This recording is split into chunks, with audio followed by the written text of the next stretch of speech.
In Śrimad Bhāgavatam 10.16.4, Sri Shukadeva Goswami said, "Within the river Kalindi, now called Yamuna, was a lake inhabited by the serpent Kāliya, whose fiery poison constantly heated and boiled its waters.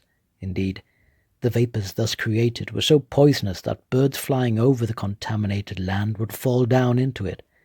The wind blowing over the deadly lake carried droplets of water to the shore. Simply by coming in contact with the poisonous breeze, all vegetation and creatures on that shore died." Lord Krishna saw how the Kalia serpent had polluted the Yamuna River with his terribly powerful poison. Since Krishna had descended from the spiritual world specifically to subdue envious demons, the Lord immediately climbed to the top of a very high kadamba tree and prepared himself for battle. He tightened his belt, slapped his arms, and then jumped into the poisonous water. When Purusha landed in the serpent's lake, the snakes there became extremely agitated and began breathing heavily, further polluting it with the volumes of poison. The force of the Lord's entrance into the lake caused it to overflow on all sides, and poisonous fearsome waves flooded the surrounding lands up to the distance of 100 bow lengths. This is not at all amazing, however, for the Supreme Lord possesses infinite strength. Krishna began sporting in Kaliya's lake like a lordly elephant, swirling his mighty arms and making the water resound in various ways. When Kalia heard these sounds, he understood that someone was trespassing in his lake. The serpent could not tolerate this, and immediately came forward. Kalia saw that Sri Krishna, who wore yellow silken garments, was very delicate, his attractive body shining like a glowing white cloud, his chest bearing the mark of Srivatsa, his face smiling beautifully, and his feet resembling the whorl of a lotus flower. The Lord was playing fearlessly in the water. Despite his wonderful appearance, the envious Kalia furiously bit him on the chest and then completely enwrapped him in his coils. When the members of the cowherd community who had accepted Krishna as their dearmost friend saw him enveloped in the snake's coils, motionless, they were greatly disturbed. They had offered Krishna everything, their very selves, their families, their wealth, wives, and all pleasures.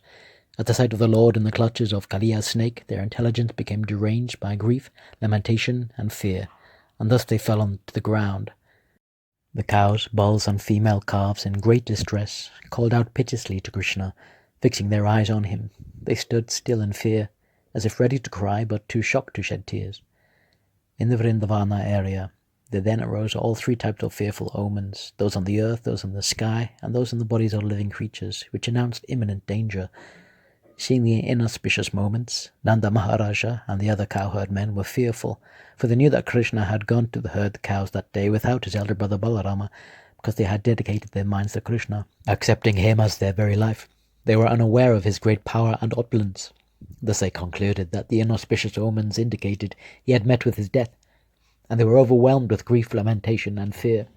All the inhabitants of Vrindavana, including the children, women, and elderly persons, thought of Krishna just as a cow thinks of her helpless young calf, and thus these poor, suffering people rushed out of the village, intent upon finding him. The Supreme Lord Balarama, the master of all transcendental knowledge, smiled and said nothing when he saw the residents of Vrindavana in such distress, since he understood the extraordinary power of his younger brother. The residents hurried towards the banks of the Yamuna in search for their dearmost Krishna, following the path marked by his footprints, which bore the unique signs of the personality of Godhead. The footprints of Lord Krishna, the master of the entire cowherd community, were marked with the lotus flower, barleycorn, elephant goad, thunderbolt, and flag.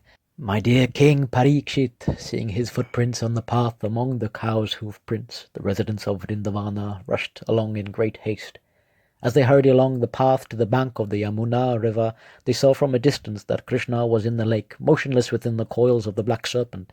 They further saw that the cowherd boys had fallen unconscious, and that the animals were standing on all sides, crying out for Krishna. Seeing all this, the residents of Vrindavana were overwhelmed with anguish and confusion.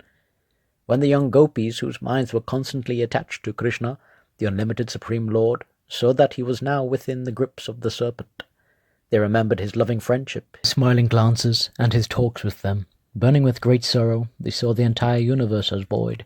Although the elder gopis were feeling just as much distress as she, and were pouring forth a flood of sorrowful tears, they had to forcibly hold back Krishna's mother, whose consciousness was totally absorbed in her son. Standing like corpses with their eyes fixed upon his face, these gopis each took turns recounting the pastimes of the darling of Vraja. Lord Balarama then saw that Nanda Maharaj and the other cowherd men, who had dedicated their lives to Krishna, were beginning to enter the Serpent's Lake.